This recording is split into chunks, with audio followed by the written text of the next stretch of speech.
Thank you, Ken Corlett. Thank you, Minister. You've already spoken about the National Broadband Plan, and in my view, of course, that will be crucial to helping ensure balanced regional development. Now, you've said that you're examining, or that you will examine, the feasibility of accelerating the rollout of high-speed broadband. So in that context, Minister, I want to ask you, would you consider including in your criteria the chronic underfunding of investment in various different sectors across the regions, whether it's road or education or health, etc., and use that information as part of your criteria for the study? Because I think the rollout of high-speed broadband would help to bridge some of those gaps in investment, and there are many regions that usually find themselves bottom of the list. And taking all that into consideration, Minister, what I'm asking is, will you ensure or try to ensure that those regions once again don't remain at the bottom of the list, and that you will broaden the criteria?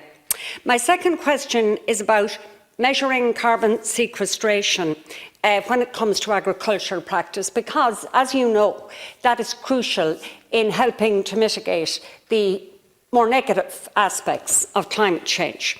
So that's important for the new CAP, for the biodiversity strategy, etc. And my question is, how are we planning to measure this? I know Teagasc have about 100 signpost farms, but my issue is that not too many of those are on peatlands or wetlands, and we know that they sequester more carbon, and furthermore, they don't become saturated. So my question is, do we have plans to accurately measure the sequestration of carbon? And secondly, who will benefit from this? Will it be the individual farmer? Will it be a national benefit?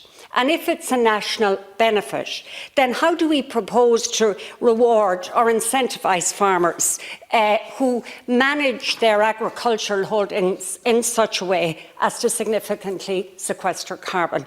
And my third question is very brief. It's about the building of an LNG import terminal. It has been reported, and you can confirm or otherwise, that Fine Gael have said it does not make sense. So can you confirm this? And if you can you tell me that it's not government policy to apply to the Connecting Europe facility for funding for something that doesn't make sense? Thanks, Minister. Harkin. Minister, to conclude, please. Yeah, first of all, the idea of the broadband plan is to connect every premises, every single premises, with high-speed fibre. There might be a small, between 2 and 5% that will not have fibre, will have to have alternative solutions. But this plan, and the reason why we've done it, is to make sure that every premises in Ireland has the service. So it isn't a question of picking, one nice little corner which might be disadvantaged. We're delivering to every. Pardon? Timing is, we were trying to, it was initially over a 7-year period. As I said in my comment, we're trying to bring that back to see can we accelerate that, and we will work to try and deliver that.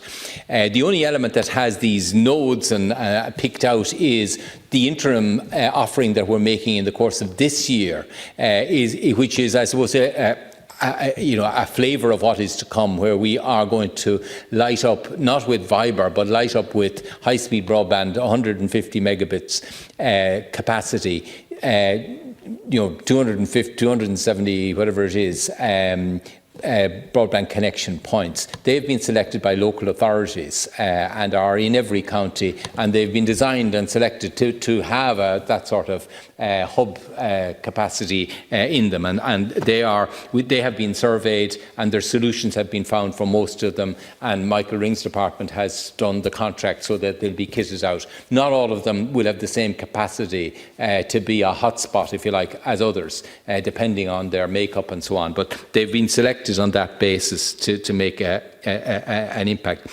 You're right, the whole issue of carbon and land use is very complicated, and measurement is a difficulty. As you know, unfortunately, our land use overall is emitting carbon, not absorbing carbon. We are in a negative. We are, and that is because of the drainage of certain lands, the management of certain lands, the way in which we manage various activities on the land. So we're not in a. It isn't at the moment. It's not a positive. It's a negative. Certainly, I agree with you that we need to try and get recognition for the work we put in now to repair and rectify and improve that land use in terms of sequestration. A lot of that is about forestry, some of it about rehabilitating bogs like we're going to do in Bordnamona. At the moment we don't get recognition in the immediate term, so we could plant to our heart's content but we would only get recognition of that from 2030 onwards. Now, thank you. The LNG terminal, I think I always said that we would not support it until a security evaluation has been done. I think policy is moving on. I think people recognise that LNG won't have a place, but that obviously is a matter for a government to decide upon.